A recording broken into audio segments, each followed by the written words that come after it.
ছাত্রছাত্রীরা আমরা পড়ছি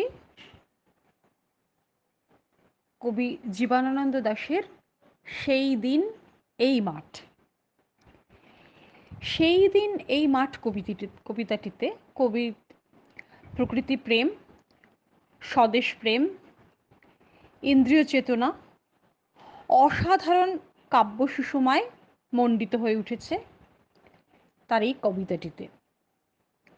কবি বঙ্গ প্রকৃতিকে গভীরভাবে ভালোবেসেছেন।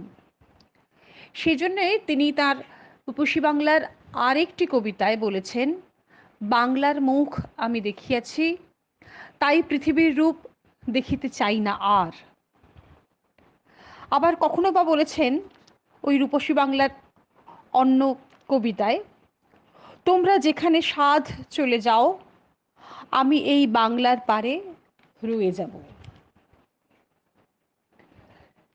বঙ্গ প্রকৃতিকে গভীরভাবে ভালোবেসে এর মাঠঘাট, জল ফল, নদী নক্ষত্র, শিশির, চালতা ফুল, লক্ষ্মী প্যাঁচা, খেয়া নৌকো সবই কবির চেতনায় সুগভীর প্রভাব ফেলেছিল। বঙ্গ প্রকৃতির রূপে মুগ্ধ কবি জন্ম জন্মান্তরে এই প্রকৃতির সুশীতল স্পর্শের মধ্যেই বেঁচে থাকতে চান।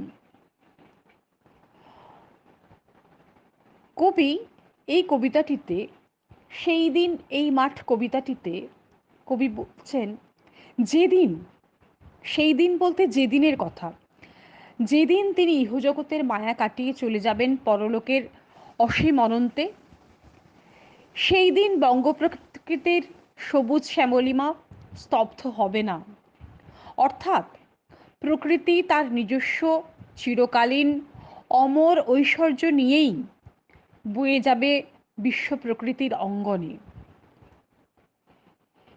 সেই দিনে এই মাঠে, এই মাঠ মানে বঙ্গ প্রকৃতির পটভূমি, কবির অন্তরাত্মায় যে মৃত্যু চেতনা বাংময় হয়ে উঠেছে, বঙ্গ প্রকৃতির রূপ রস বর্ণ গন্ধের অনুষঙ্গে কবির আত্মা অন্নিষ্ঠ হয়ে আছে প্রকৃতির শ্যামল সবুজের অনুপম পটভূমিতে।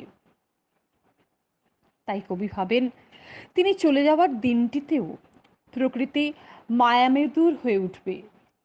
এই প্রকৃতির মাঠঘাট, নদী নক্ষত্র, চালতা ফুল, শিশিরের জলের ঢেউ, ভিজে গন্ধ সবই চিরজাগরুক হয়ে রয়ে যাবে আপন ঐশ্বর্যে।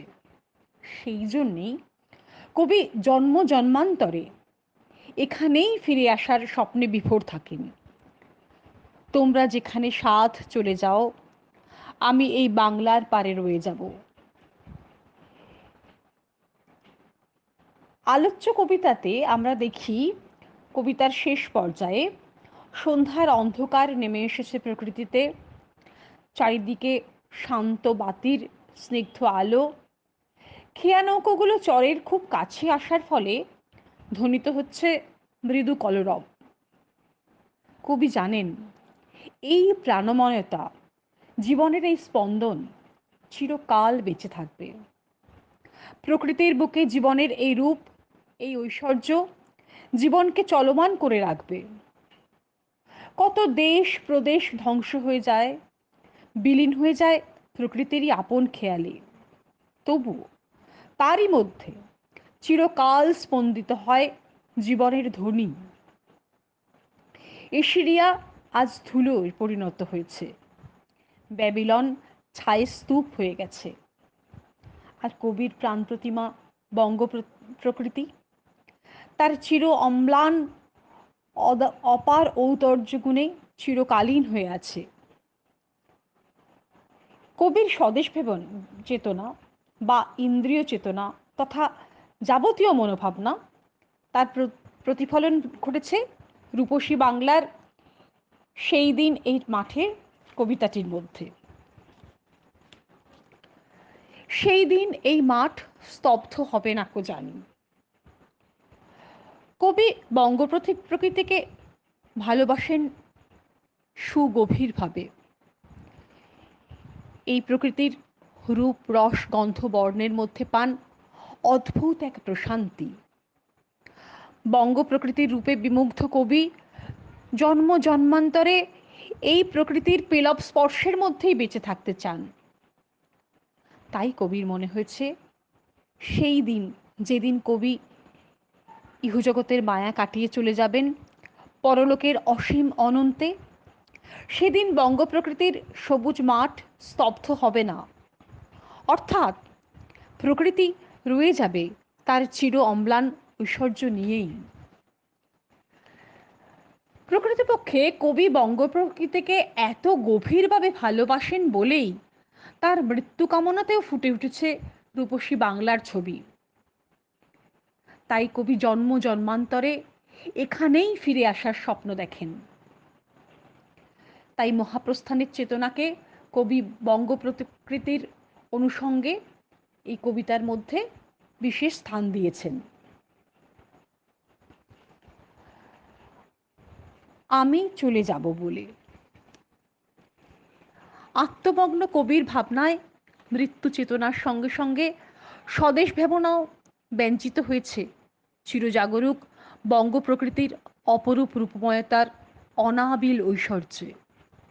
কবির হৃদয় যেন ভালোবাসার, সান্ত্বনার, সর্বস্ব চিনিয়ে দেওয়ার আরতিতে চিরদিনের জন্য চলে যাওয়ার বিষয়টিকে দতিত করেছে। তাই আলোচ্য কবিতায় প্রগাঢ় নিসর্গ অনুভূতির মধ্যেই প্রকাশ ঘটেছে ইন্দ্রিয় মগ্নতার। প্রকৃতিপ্রেমিক কবির স্বদেশপ্রেম মূর্ত হয়ে উঠেছে উপলব্ধির নিবিড়তায়। সেদিনও দেখিবে স্বপ্ন।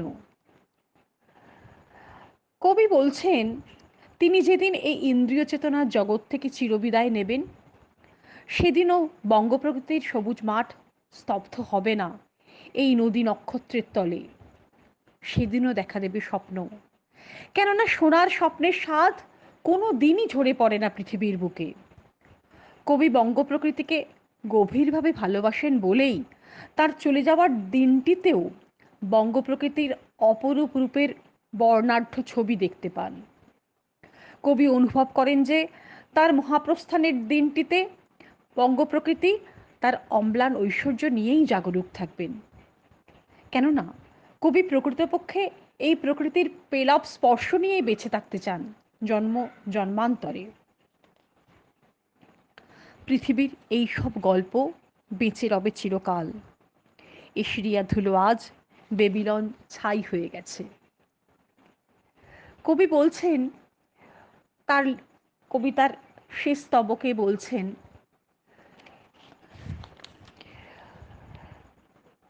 মানব জীবনের চলমান শাশ্বত সত্যকে তুলে ধরেছেন কবি এই অংশে। বহমান নদী, আকাশের বুকে উজ্জ্বল নক্ষত্র, চালতা ফুল, শিশিরের জল, লক্ষ্মী প্যাঁচা বঙ্গ প্রকৃতির রূপ সৌন্দর্যকে মাধুর্যময় করে তুলেছে। তারই পাশাপাশি সন্ধ্যার ঘনায়মান অন্ধকারে চারিদিক শান্ত বাতির সমারোহ, ভিজে গল্প আর মৃদু কলরব ধ্বনিত হয়। খেয়া নৌকোগুলো চরের খুব কাছে এসেছে বলেই প্রতিধ্বনিত হচ্ছে মৃদু কলরব। এই মৃদু কলরব আসলে জীবনের ইশারা, প্রাণের স্পন্দন, মানব সভ্যতার এগিয়ে চলারই প্রাণময় ছবি। আলোচ্য অংশে এই সব গল্প বলতে জগৎ জীবনের এগিয়ে চলার কথা, জীবনের ছন্দময় গতিধারার কথা বোঝানো হয়েছে। কবি বলছেন এশিয়া, বেবিলিয়ান প্রভৃতি ঐতিহাস সিদ্ধ যে স্থানগুলি কালের নিয়মে সেগুলো ধ্বংস হয়ে গেছে, কিন্তু পৃথিবীর চলমান জীবনের ছবি, প্রতিদিনের চলার পথের কথামালাগুলি চিরদিন প্রাণময়, জীবন্ত হয়ে থাকবে। সমাজ সভ্যতার চলমানতাকে যারা গতিশীল রাখে, সেই শ্রমজীবী সাধারণ মানুষের গল্প কোনো দিনই স্তব্ধ হয় না, চিরজাগরুক থাকে সভ্যতার বুকে, আর তাদের কাহিনী বেঁচে থাকবে চিরকাল। এটাই কবির বিশ্বাস। আমাদের আজকে এই সেই দিন এই মাঠ কবিতাটি আপাতত আমরা আজকের মতো শেষ করলাম।